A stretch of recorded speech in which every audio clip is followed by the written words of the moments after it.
Hola, soy James Watson. Y yo Francis Crick. En 1953, Francis y yo publicamos el primer modelo acertado para la molécula de DNA. Estábamos interesados en el DNA, la molécula de la herencia biológica. Queríamos partir de la base de lo que químicamente era conocido como DNA y determinar su estructura real.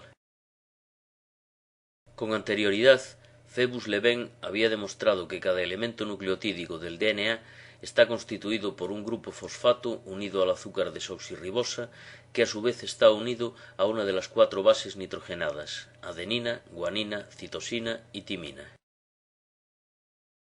Los nucleótidos están unidos en serie, de un grupo fosfato al siguiente azúcar, de este al siguiente grupo fosfato y así sucesivamente.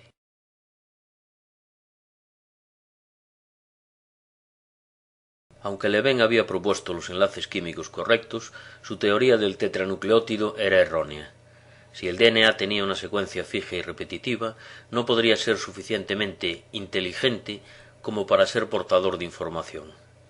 Y desde la histórica publicación de Avery, nosotros sabíamos que el DNA tenía que ser inteligente. De hecho, todo tendría más sentido si el orden de los nucleótidos pudiera cambiar. La información podría entonces estar codificada en la secuencia del DNA. El DNA, y no las proteínas, serían la piedra de Rosetta que revelaría el verdadero secreto de la vida.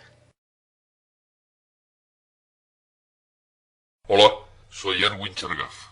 Yo también pensaba que el DNA tenía que ser algo más que simples bloques nucleotídicos repetitivos. Aislé DNA de diferentes organismos y medí las cantidades relativas de cada una de las 4 bases nitrogenadas. He aquí mis resultados. Como puedes ver, la cantidad de adenina está muy próxima a la cantidad de timina.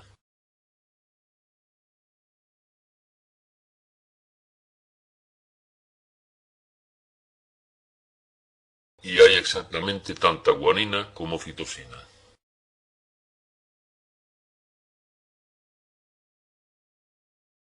Si la teoría del tetranucleótido de Leven fuese correcta, las cantidades de adenina, timina, guanina y citosina tendrían que ser las mismas en el DNA de todos los organismos. Evidentemente, ese no era el caso. Por el contrario, los nucleótidos deben estar ordenados de modo que haya cantidades aproximadamente iguales de adenina y timina por una parte y de guanina y citosina por otra. Sin embargo, yo no fui capaz de dar sentido a estas sorprendentes, aunque quizás no significativas regularidades. Como verás, las ratios de bases obtenidas por Chargaff fueron una importante pista en nuestro trabajo sobre la estructura del DNA. Casi al mismo tiempo, Linus Pauling, en Caltech, usaba sus conocimientos de química, junto con una nueva y poderosa técnica denominada cristalografía de rayos X, para descubrir una estructura con forma de sacacorchos presente en muchas proteínas, la hélice alfa. Francis y yo seguimos el enfoque de Pauling, consistente en usar la química y los patrones de difracción de rayos X para resolver la estructura del DNA. Los patrones de difracción de rayos X pueden proporcionar mucha información acerca de la forma y la estructura de una molécula. Si un haz de rayos X es dirigido hacia una sustancia cristalizada, algunos rayos son difractados o dispersados en sus encuentros con los átomos. Entonces los rayos X dispersados interfieren unos con otros y dan lugar a puntos de diferentes intensidades cuando son recogidos en una película fotosensible. El patrón de difracción resultante es una firma exclusiva de la molécula. Por aquel entonces el DNA no podía ser cristalizado, pero nosotros pudimos obtener 2 tipos de fibras de DNA. Estas fibras daban 2 patrones de difracción diferentes.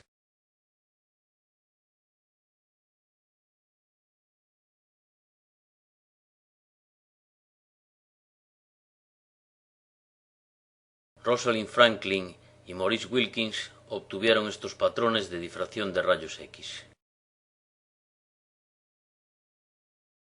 Yo me concentré en los datos de rayos X de esta forma del DNA. Como puedes ver, hay un montón de puntos más en este patrón y por lo tanto hay más información.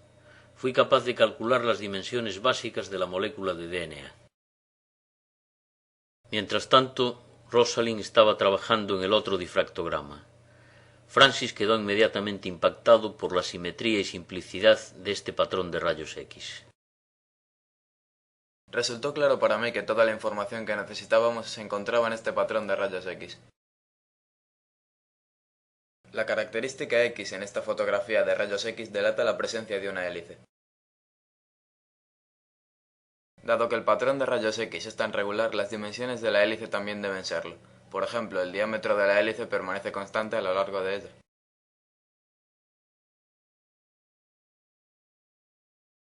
En un patrón de difracción de rayos X, cuanto más cerca se encuentran los puntos, mayor es la distancia real. Así, las barras horizontales se corresponden en realidad con vueltas de la hélice. La distancia vertical entre las barras, 3,4 nanómetros, es una medida de la altura de la vuelta de la hélice. La distancia desde el centro del patrón de rayos X hasta la parte superior es medible y da 0,34 nanómetros. Ello se corresponde con la distancia entre dos pares de bases apilados. Puesto que conocemos la altura de una vuelta de la hélice, 3,4 nanómetros, y conocemos la distancia entre los pares de bases apilados, 0,34 nanómetros, deducimos que debe haber 10 nucleótidos por vuelta. La inclinación o pendiente de la hélice puede ser calculada a partir del ángulo que forma el aspa de la X con el eje horizontal.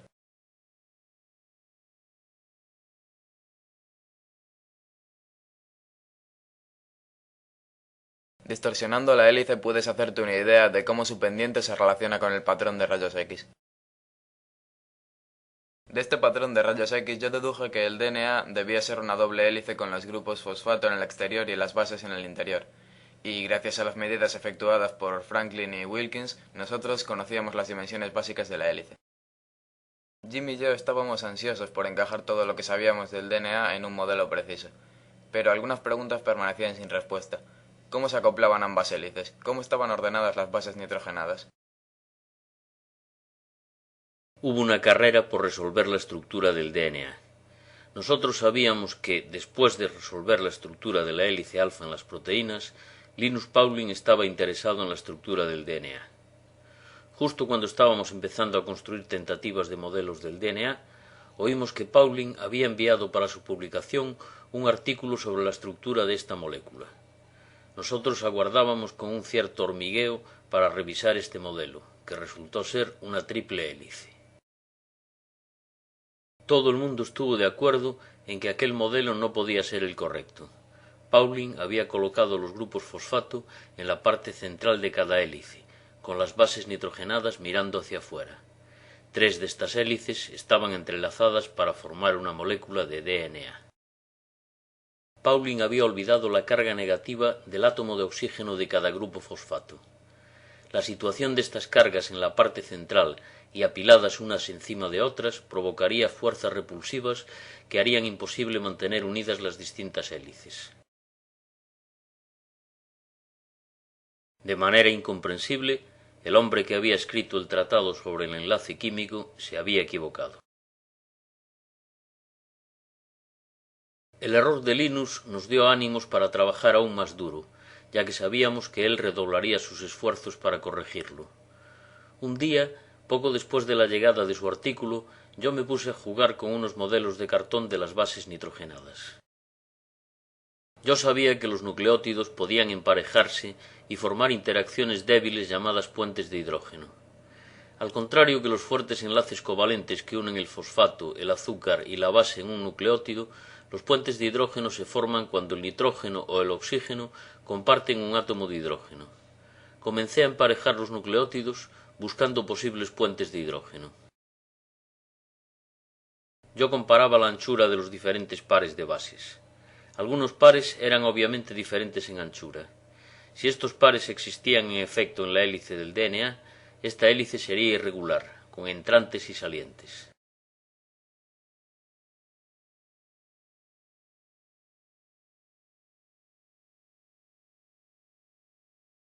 En un instante dado, en parte de perspicacia, en parte de suerte, me di cuenta de que la adenina podía emparejarse muy estrechamente con la timina, y que la guanina podía hacer lo propio con la citosina.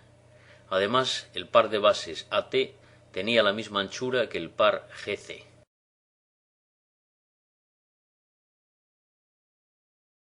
Este emparejamiento de bases concordaba con las ratios de Chargaff y permitía a las bases apilarse unas encima de otras. La guanina forma 3 puentes de hidrógeno con la citosina y la adenina forma 2 puentes de hidrógeno con la timina. Yo había llegado al convencimiento de que en el emparejamiento de bases residía la clave de la estructura del DNA. Francis estaba de acuerdo conmigo.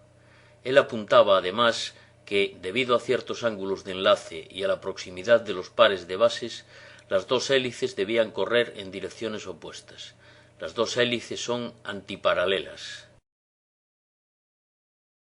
Usando recortes metálicos de la máquina de la tienda, Francis y yo construimos un modelo tridimensional del DNA.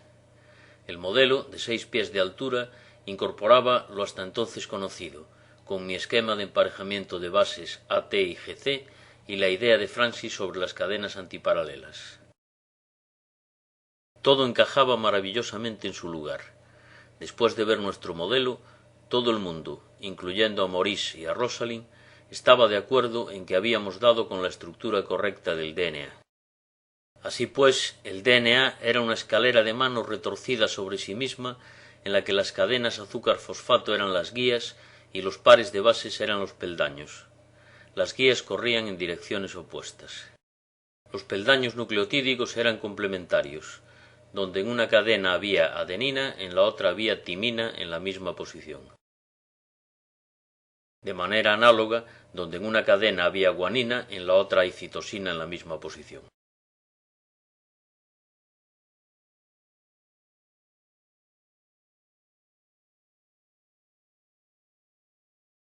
Francis y yo estábamos tan excitados con nuestro hermoso modelo que rápidamente escribimos los resultados y enviamos un artículo de 900 palabras a la revista científica Nature. El artículo concluía así: no ha escapado a nuestra observación el hecho de que el emparejamiento específico que hemos postulado sugiere inmediatamente un posible mecanismo de copia para el material genético. Maurice y Rosalind publicaron sus hallazgos en artículos separados a continuación del nuestro.